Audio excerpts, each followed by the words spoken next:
E a gente conversa sobre essa restrição ao uso de algemas decidida pelo STF com o procurador criminal Cláudio Lopes, que está aqui no nosso estúdio. Bom dia, procurador. Bom dia. Como a Camila disse aí, é uma decisão que dá mais responsabilidade aos policiais, mas também é em termos subjetivos, né? Não existe muita clareza, é muito subjetivo saber em que caso existe risco, em que caso, né? Não é uma decisão muito clara.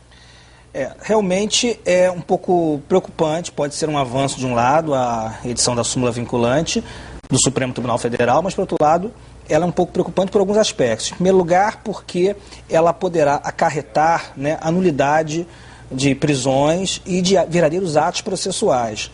E, por outro lado, pode, de alguma maneira, melindrar os policiais na hora de efetuar determinadas prisões, já que ela terá que ser justificada por escrito, o porquê foi utilizado a algema naquele caso. Agora, com certeza a gente sabe que vai depender sempre, como você falou aí, de um certo aspecto subjetivo, na medida em que vai depender muito do caso concreto para você verificar se houve algum excesso ou algum tipo de abuso. Mas a prática vai mostrar, por exemplo, um traficante sendo preso numa favela, numa situação de risco. É evidente, vai ficar demonstrado a necessidade do uso. Agora, determinados casos em que não tiver a imprensa de repente junto, certamente os advogados vão dizer que não havia risco e que houve um excesso, vão pedir a revogação da prisão, e aí acho que vai começar a haver uma verdadeira discussão nos tribunais concretamente. Falando em tribunais, outro ponto que parece polêmico é justamente o uso de algemas nos julgamentos, né? Porque fica proibido o uso, mas assim, esse uso de algemas nos julgamentos, ele pode inclusive anular a decisão do júri. Quer dizer, mesmo diante de provas, de testemunhas, só porque o réu está algemado, ele pode ter essa decisão anulada.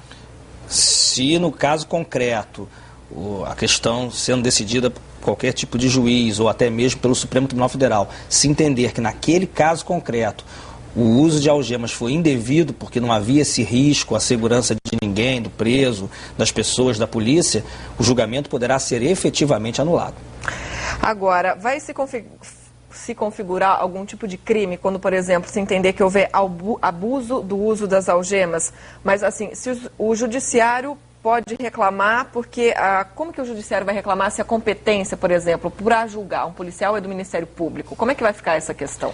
Na verdade, num caso concreto, se o juiz entender, ou o próprio Supremo Tribunal Federal entender que houve algum tipo de abuso de poder por parte do policial que algemou indevidamente uma pessoa naquela situação, vão ser extraídas peças ao Ministério Público, o Ministério Público Estadual ou ao Ministério Público Federal, só que a opinião delicti em relação ao crime de abuso de poder, enfim, ou de desobediência por parte desse policial, vai ficar a cargo do Ministério Público. Então, é possível também que em alguns casos, né, haja uma certa discrepância de opinião. Quer dizer, o ministro do Supremo Tribunal Federal entendeu que houve um abuso, extrai peças ao Procurador-Geral da República, encaminha, por exemplo, a um Procurador da República em qualquer lugar do país para processar, para iniciar a ação penal contra aquele policial. E o promotor, o Ministério Público, que é o dono da ação penal nesse caso, pode entender que não houve abuso e pode promover o arquivamento do inquérito das peças de informação em face do policial. Evidentemente, isso passa também por um controle do judiciário, porque o arquivamento